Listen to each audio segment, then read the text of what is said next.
তিনি এক জায়গায় সফর করছিলেন। সফর করতে করতে তো অনেক দূর সফর করছেন, করতে করতে একটা দেহাতি গ্রাম অঞ্চল, গোটা বড়ের থেকেও খারাপ। গোটা বড়ের রাস্তাগুলো খালি দেখে গোলামি ছিলেন তো, রাস্তাগুলো দেখলে মানে মনে হবে পরিষ্কার পার করে জান্নাতে ঢুকছি। কি রাস্তা, আমি যদি প্রথম দিন কোথায় এসেছি জানলাম, আমার মনে হয় ভারতবর্ষ শেষ করে ফেলেছে। আমার ঘোরাঘুরি না একটা দোকান আছে, না একটা মুদিখানা আছে, না একটা চা দোকান আছে, না একটা ওষুধ দোকান আছে, না একটা ডাক্তারখানা আছে, না একটা স্কুল আছে, কিছু। আর রাস্তাগুলো মানে পুলিশেরা পার করে জানলাতে সবাই ঢুকছে, এর মনে একটা ফাইন রাস্তা। ওর থেকেও খারাপ জায়গা একটা দেহাতি অঞ্চল, মাটির রাস্তা। এখন মাগরিব হয়ে গেছে, চলতে চলতে চিন্তা করছি আমরা, রাত হয়ে গেল, কোথায় থাকি কোথায় থাকি, বুঝে দেখতে গেল একটা মাটির মসজিদ, খড়ের ছাউনি।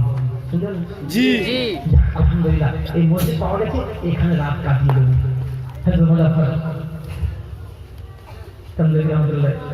ঢুকে দেখে ও আল্লাহ, মসজিদে ঝুল ঝাল ধুলো ধালা ভর্তি, জানা সব বিবৃতি। আল্লাহ মসজিদ কি করে দেখাশোনা করে না, খুব কষ্ট হলো।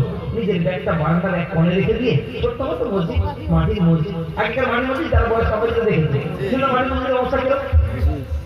তো উনি নেমে নিজে লুঙ্গি ঘুরিয়ে পরে জামা খুলে পুরো সাফাই করেছে মসজিদে। আল্লাহ ঘর, আল্লাহ একে কেউ দেখাশোনা করে না, নিজে সাফাই করেছে, ঝাড়ু লাগিয়েছে, জায়নামাজকে বাইরে ঝেড়েছে, আবার সুন্দর করে বিছিয়েছে, চুল টুল সব কিছু ঝেড়ে ঝেড়ে পরিষ্কার করে একদম সুন্দর করে ফিনিশিং করে দেখলো। এসার সময় একটা লোক এলো, এসে আজান দিয়ে আজান তার সাথে মোলাকাত হলো।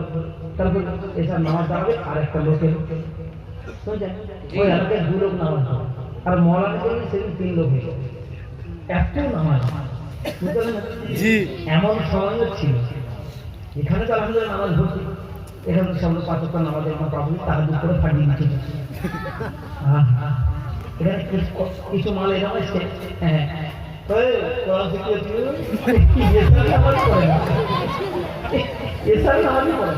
আর কি ফিরেছে এখানে থেকে উজু করছে, তার পুকুরে এখন উজু করে ঢুকে তার মানে নামাজ পড়েছে। একটু বল এই পুকুরে আমি এই পুকুরে কি ফিরেছে উজু করছে, ও ওইখানে উজু করে ঢুকে পড়ে নামাজ পড়েছে। হ্যাঁ কোরআন শিখে কি ফিরেছে, পরিষ্কার কোরআন হাই। তো দেখে আরেকজন নামাজ হলো, ওই যে লোকটা পেছনে এলো, সে দেখতে গিয়ে যা মৌলানাদের ভেস ভূষা দেখলে বোঝা যায় এটা মৌলানা, বুঝে যায়। আলেম আলামদের একটা আম্মার যত বাড়ি হাবি জাবি যা করেনি, কিন্তু আলেমদের চেহারা আল্লাহ পাক এমন একটা পাওয়ার দেখেছে, ওর চেহারা দেখলেই মনে হয় এটা আলেম। কথা বলেন না, ঠিক না? অথচ আম মানুষ দাঁড়িয়ে দাঁড়িয়ে একে খুব লম্বা পাঞ্জাবি করেছে, কিন্তু বোঝা যাবে এটা আলেম না। আমি কথা ঠিক বলছি না? আলেম দেখলে বোঝা যাবে এটা আলেম। তো ও লোকটি বলছে, মৌলানা आप मुसाफिर हो? हाँ जी। यहाँ ठहरे हो? हाँ जी। এখানে থাকবে না? ঠিক আছে মৌলানা, সোনা মা मैं खाना लाऊंगा, আপনি ঘুমাবেন না, আমি খানা আনবো। ওই লোকটি বলে গেল। তো চলে গেল। এবারে কিছুক্ষণ পরে লোকটি 3টে রুটি আনলো। কটা? 3টে। এত দুর্ভিক্ষের জামানা ছিল, রুটির সাথে না কোনো চাটনি আছে, না কোনো আচার আছে, না কোনো তরকারি, কিছু নেই, সিরেফ 3টে রুটি। আমি ছোটবেলায় দেখেছি আমার মা ওই কন্ট্রোল ধরা গমে আটা, গম ভেঙে আটা করে রুটিটাকে এইরকম করে লম্বা করে হাতে ধরে তো বাটিতে চিনিতে ঘুরে দিত, আর আমরা সেই রুটিটাকে ঘুরে ঘুরে কেটে কেটে খেতাম। আমি আমার জীবনের কথা বলছি, আমার জীবনের কথা শুনে শুনে গায়ের গম দাঁড়িয়ে দাঁড়িয়ে নিঃস্ব নিঃস্ব গরিব, যে গরিবের কোনো সীমা নাই। হকিকত কথাগুলো আমি কখনো ভুলি না, আমার বলতে লজ্জাও লাগে না। বাবাজিরা, আমার যুবক ভাইরা, আমার মা একটা বড় বাড়ি, পাকার বাড়ির লোকের, তার বাড়িতে ধান সিদ্ধ করতো আর চাল পাকড়াতো, তার বাড়িতে দুপুরবেলা যে খাবারটা দিত, আমি স্কুল থেকে এসে সেই বাড়িতে ঢুকতাম, আমার মা আধা ভাত খেত, আধা আমার জন্য তুলে রাখতো। এত তৃপ্তি লোক, মানে ওই একজনা ভাত ছাড়া দ্বিতীয় ভাত দিত না। আমার মা আধা ভাত খেত আর আধা ভাত আমার জন্য রাখতো। আমি স্কুল থেকে এসে ওই বড় বাড়িতে ঢুকতাম, ওখান থেকে ওই আধা ভাতটা খেয়ে স্কুলের ব্যাগটা নিয়ে বাড়িতে আসতাম। আব্বা দর্জির কাজ করতো, ছটা বোন, দুটো ভাই, সংসার চালিয়ে খুব কষ্ট হতো। মাদ্রাসায় যখন ভর্তি করলো, একটা বাচ্চার সঙ্গে ঘুমাতাম, সে সপ্তাহখানে ঘুমাতে পেরেছে আর ঘুমাতে নিল না। আমি মশারির বাইরে যখন ঘুমাতে শুরু করলাম, এই দুটো হাত পা ঘামাচির মতো লাল লাল দাগ হয়েছে, এত মশা কেটেছে। আমি বাড়িতে গিয়ে মাকে, বৃহস্পতিবারে দুপুর পর বাড়িতে গিয়ে মাকে দেখালাম, কত মশা কেটেছে দেখো। আমার মার চোখ থেকে টপ টপ করে গরম পানি পড়েছে। সেদিন মায়ের ব্যথাটা আমি বুঝতে পারি না, ভাবছি ব্যথাকে এরকম হয়েছিল। তো বললাম, মা একটা মশারি লাগবে। আমার আব্বা তো কলকাতায় পড়ে থাকতো। আমার মা, আমাদের যত দাদু, চাষা দাদু, নানার বাড়ি এসব ছিল, সেই সব জায়গাতে গিয়ে তাদের কাছে দাঁড়ে দাঁড়ে ঘুরে একটা মশারি কিনতে 1 মাস লেগে গেছিল। 1 মাস মশার জ্বালায় মাদ্রাসার মধ্যে কাটিয়েছিলাম। আজ আমি সে কথা ভুলিনি। এই 1 মাস পরে একটা মশারি কিনে মা জানানি আমার কাছে খুশি খুশি এনেছিল। আর সেদিন চোখের পানি ফেলেছিল যখন আমি বরিশপুর কারবালা উস্কির ওখানে যখন ক্লাসটা করি, আমি যখন বাইরে করতাম, আমার মা জানানি বলে, দেখি একবার তোমার ক্লাসে যাবো। ওখানে আনানো হয়েছিল। যখন এসে প্রথমে সামনে জায়গা পেয়ে সামনে বসেছে, কিছুক্ষণ মেয়েরা আসতেছে, মেয়েরা যখন ভিড় হচ্ছে বলছে, ওই চাচি একটু সরে বসো না। আমার মা একটু সরে যায়। আমার মা তো আমার দিকে মতলজা হয়েছে, এত লোক, আমার বাচ্চার এত লোককে পড়াচ্ছে। মা কলেজে খুশি, জল করে চোখের পানি পড়ছে, আর আসলে বোরখা পড়া আছে, ভিতরে কাছে কেউ টের পায় না। কিছুক্ষণ করে মেয়েরা আরো জানাচ্ছে, ও চাচি একটু সরে বসো না। মা একটু সরে যায়। সরতে সরতে সরতে সরতে ঈদগাহ ময়দানে হয়েছিল এই আমার ক্লাসটা, একদম দেওয়ালে ঠেকে গেছে। তো যখন ক্লাস শেষ হলো, তখন মা জননী আমার কাছে এলো, বলছে, বাবা তোমার ক্লাসের ছাত্রীরা আমাকে তো বসতেই যায় না, দেওয়ালে ঠেকে দিয়েছে। আমি বললাম, মা গো, ওরা যদি জানতো যে তুমি আমার জননী, তাহলে ওরা ঠেলাটাকে কোলে নিয়ে বসে থাকতো। ওরা জানে না যে তুমি আমার মা। তো আমার মা ঝরঝর করে কাঁদছে আর বলছে, যদি তোমার বাচ্চাকে একটা মশারি কিনে দিতে পারি না। আব্বা পুরনো লুঙ্গিটাকে হাফ করে দুমড়ে কোমরে জড়িয়ে পড়েছিলাম। আমার মা বুকটা জড়িয়ে ধরে কারবালা বলেছে, বাচ্চাকে একটা লুঙ্গি কিনে দিতে পারি না, একটা মশারি কিনে দিতে পারি না। আমার বাচ্চা এত হাজার বছরের সামনে চিহারে কাছে মাইকে বক্তব্য করছে, বুকটা হয়ে যাচ্ছে, খুশির কান্না কাঁদছে। আমি ওই বাড়িতে শুনতাম, আল্লাহ আমাদের দোয়াতে, ওনাদের বরকতে আজ এইরকম জায়গায় এসে দাঁড়িয়েছে। কোনো গৌরব নয়, কোনো অহংকার নয়। মা বাপ যেমন মেহনত করবে, তার বাচ্চা ঠিক তেমন তৈরি হবে। তাই আমার বাবাজিরা, আমার যুবক ভাইয়েরা, আপনারা রেডি হয়ে যান। এই বায়ান বক্তব্য শোনার জিনিস নয়, এগুলো বোঝার জিনিস। অন্তরের মধ্যে গেলে আল্লাহ পাক আপনাদের চমকে দেবে। পৃথিবীর জাহানে সমস্ত মানুষের অন্তরে আপনার মহব্বত তৈরি করে দেবে। আল্লাহ পাক আমাদেরকে আমল করার তৌফিক দান করুন। তো লোকটি বললেন, কিছুক্ষণ পরে 3টে রুটি আনলেন। 3টে রুটি দিলেন, বলছে, মৌলানা এটা খেয়ে নিন। মৌলানা 3টে রুটি খুব খুশি হলেন। চলো, খিদেতে সারাদিন খিদেতে ছিলাম, 3টে রুটি তো পেয়েছি। 3টে রুটি খেয়ে মৌলানা শুয়েছেন। সেদিন কি নসিব, ওই 3টে রুটি খেয়ে শুয়েছেন। ওই মসজিদ, ওই ভাঙাচোরা মসজিদ, যার ছাউনি ঠিক নেই, যার মসজিদের অবস্থা ঠিক নেই, ঘুমিয়েছে। মৌলানা মুজাফফর কামরুল রহমাতুল্লাহ বলেন, আমি 3 বার রাসূল পাক সাল্লাল্লাহু তাআলা আলাইহি ওয়াসাল্লামের স্বপ্নে দিদার করেছি। সকালে উঠে এত খুশি, আমি মৌলানা পাস করে এত জিকির আজগার করে জীবনে রসুলকে নসিব হয় না। এই মসজিদে এত বরকত, এই মসজিদ এত দামি, এই জায়গার দাম এত, কি পেলাম, এত খুশি হয়েছে। যা হয় হবে, আজকের এই মসজিদ ছেড়ে যাবো না। সারাটা দিন মসজিদের সাফাই টাফাই চতুর্দিক থেকে ঝকঝকে চকচকে সাফাই করেছে, করে আছে।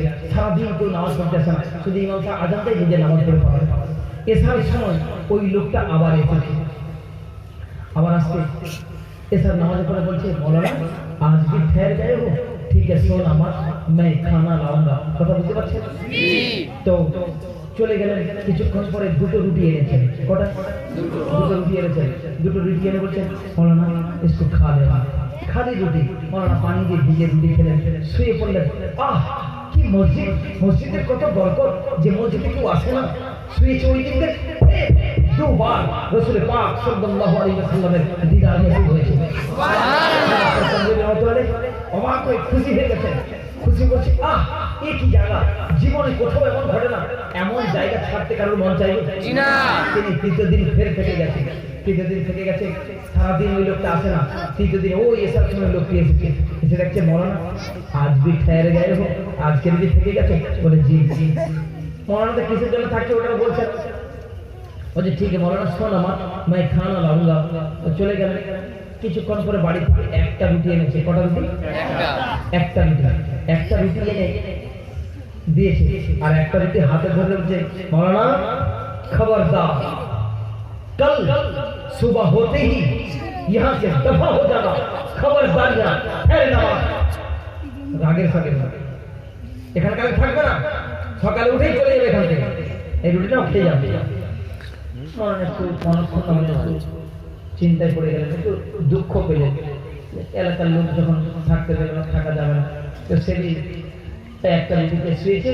তো সেদিনও একবার রসুল পাক সাল্লাল্লাহু আলাইহি সাল্লামের দিদার নসিব হয়েছে। সুবহানাল্লাহ।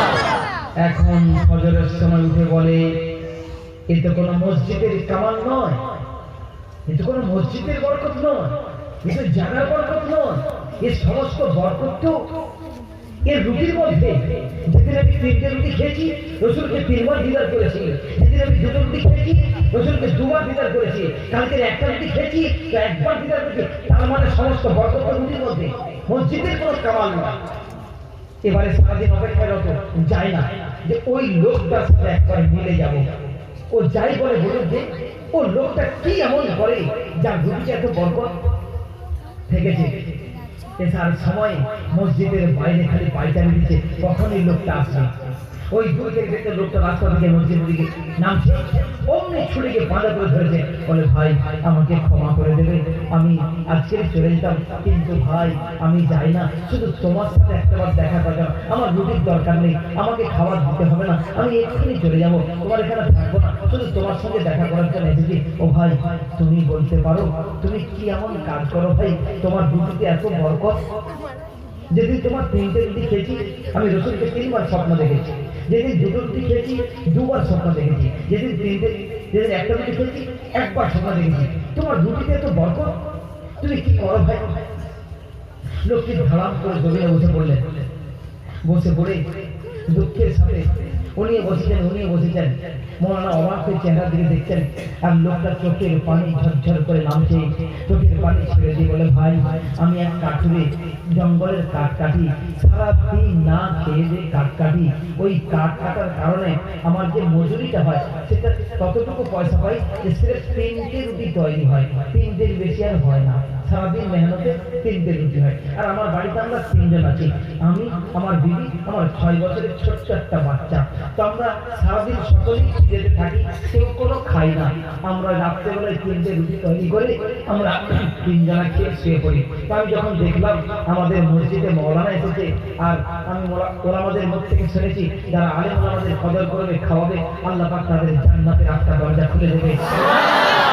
আমি সেই দিকে লক্ষ্য করে আমি বাড়িতে গেলাম, আর আপনাকে বললাম ঘুমাবেন না, আমি আপনার জন্য খানা আনবো। তো আমি বাড়ি গেলাম, বাড়িতে গিয়ে আমি আমার রুটিটা হাতে দিয়ে আমি যখন ঘরের দরজা থেকে বার হচ্ছিলাম, পেছনে থেকে আমার দিদি বলে ও আমার স্বামী, স্বামী তুমি তোমার খাবার নিয়ে কোথায় যাচ্ছ?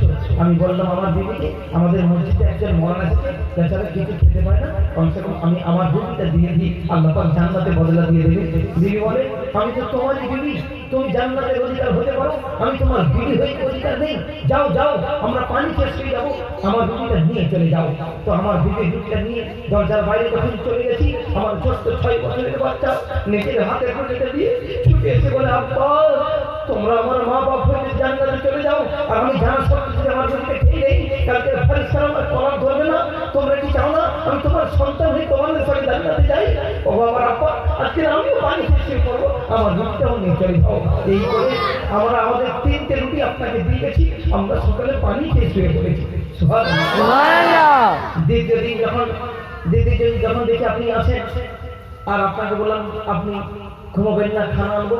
দ্বিতীয় দিন দিয়ে দেখি আমার ছোট্ট বাচ্চা, আমাদের সকালে 2 দিন করে খিদে হয়ে গেছে, আমার ছোট্ট বাচ্চারা অসুস্থ হয়ে গেছে, আমার ছোট্ট বাচ্চার রুটিটা তাকে খাইয়ে দিয়েছি, আমরা আমাদের মিয়া বিবির দুজনের দুটো রুটি দিয়েছি, আপনাকে দিয়েছি, আর গাছের পাতা পেড়ে দাঁতের মধ্যে চিবিয়ে আমরা শুয়ে পড়েছি।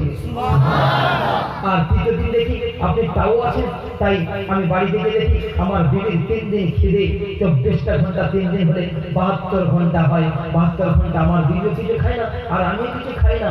তো আমি চিন্তা করলাম বিবির রুটিটা বিবিকে দিলাম, বাচ্চার রুটিটা বাচ্চাকে দিলাম, আমার রুটিটা নিয়ে তৃতীয় দিন আপনাকে রাগের সাথে বলেছিলাম কালকে আপনি থাকবেন না, কারণ কালকে আমার 4th দিন হবে, আপনি যদি কালকে থেকে যান, আমি যাতে বিছানায় না পড়ে যাই, আমি যাতে অসুস্থ না হই, আপনার কাছে রুটি পৌঁছাবার কেউ না থাকবে না, তাই আমাকে ক্ষমা করবেন। আপনাকে দেখেছিলাম, আপনাকে দেখেছিলাম, এই জন্য মানা করছিলাম আপনি সকালে চলে যাবেন। মৌলানা বুকটা চলে চলে বলে ভাই নেই, মৌলানা পাস করে তা করতে পারিনি, তোমার রুচিকে এত বরকত, তিনি ছুটে গেলেন। তারপর দিন তিনি বাড়ি থেকে তার মা এনে পুরস্কার করে বলে ভাই তোমার কাছে আমার জীবন কোরবান হয়ে যাবে। এমন লোক মজদুরি করে না কোনো বলি না কোনো বুজুর্গ আলেমদের কদর করলে তাদের রুটিতে তাদের বরকত এত দিয়ে দেয়, তাম জগৎবাসীকে প্রমাণ করে দেখে দিয়েছে। বন্ধুগণ, রোজগার একটু করেন, হালাল করেন, আপনি বন্ধন দিচ্ছেন, আপনি সুদ দিচ্ছেন, আপনি ওই ছোট ছোট শিশু বাচ্চাগুলোকে যার অন্তর পাক, যার হৃদয় পাক, যার ঠোঁট পাক, যার জবান পাক, যার সম্পূর্ণ অঙ্গ প্রত্যঙ্গের কোনো জায়গাতে গুণা নেই, তার সর্ব এই ছোট ছোট মাসুম বাচ্চাগুলোর আগে পিছিয়ে কোনো গুণা নেই। আপনার জ্ঞান বিবেক বুদ্ধি এবার ডক্টরেট গ্রাজুয়েট, আপনার এত জ্ঞান বিজ্ঞান সব থাকা সত্ত্বেও এই ছোট্ট ছোট্ট বাচ্চার মুখে আপনি হারাম লক্ষ্য ঢুকিয়ে দিলেন, হারাম খাবার ঢুকিয়ে দিলেন, এই বাচ্চাকে কালকে জাহান্নামে ফেলা হবে, তার সাথে আপনাকে জাহান্নামে ফেলা হবে। কোনো বাপ কোনো মা কখনো চায় না সে তার নিজের হাতটা বাচ্চাকে আগুনে ফেলে দেয়, কোনো মা কোনো বাপ কখনোই চায় না তার ছোট্ট কোলের সন্তানকে পুকুরে ফেলে তাকে মেরে দেয়। কখনো আছে কোনো বাপ? আগুনে জ্বালিয়ে দেবে কোনো বাপ আছে? আচ্ছা চলো জীবন্ত জলে নাই জ্বালা গেল, বাচ্চা মরে গেছে, তারপরে আগুনে ফেলে দেবেন? ও মরে যাবার পরেও কেউ ফেলাতে চায় না। আর আপনি সেই ছোট্ট ছোট্ট বাচ্চাগুলোকে, এই ছোট্ট ছোট্ট কোমল হৃদয়ে কোমল শিশুদেরকে আপনি হারাম লোকমা খেয়ে আল্লাহর জাহান্নামের দিকে ঠেলছেন। আপনার একটু বিবেক বাঁধলো না? আপনি একটু চিন্তা করলেন না? আপনার মন মানসিকতা, এত জ্ঞান বিজ্ঞান, এত বুদ্ধি, এত টেকনোলজি, এত ব্যবসার তরক্কি, এত দোকান পাস করে, এত কিছু তরক্কি করে আপনার এই বিবেকে বাঁধলো না যে আমি আমার নিজের হাতে জাহান্নামের আগুনে আমার বাচ্চাকে নিক্ষেপ করলাম, আমি নিজে নিক্ষেপ করলাম। হাত আসমানের দিকে তুলে তওবা করেন, আল্লাহ আল্লাহকে দেখান, ফেরেশতাদের দেখান, সকালে তওবা করেন খান থেকে আস্তাগফিরুল্লাহ আস্তাগফিরুল্লাহ আস্তাগফিরুল্লাহ আস্তাগফিরুল্লাহ আস্তাগফিরুল্লাহ আস্তাগফিরুল্লাহ আল্লাযী লা ইলাহা ইল্লা হুয়াল হাইয়ুল কাইয়্যুম ওয়াল হাইয়ুল কাইয়্যুম ইলাইহি ওয়া লা হাওলা ওয়ালা কুওয়াতা ইল্লা বিল্লাহিল আলিয়্যিল আযীম। আল্লাহ তুমি আমাদের তওবাকে কবুল করো, আমিন আমিন। যা নিয়ে ফেলেছেন, যা কিছু করে ফেলেছেন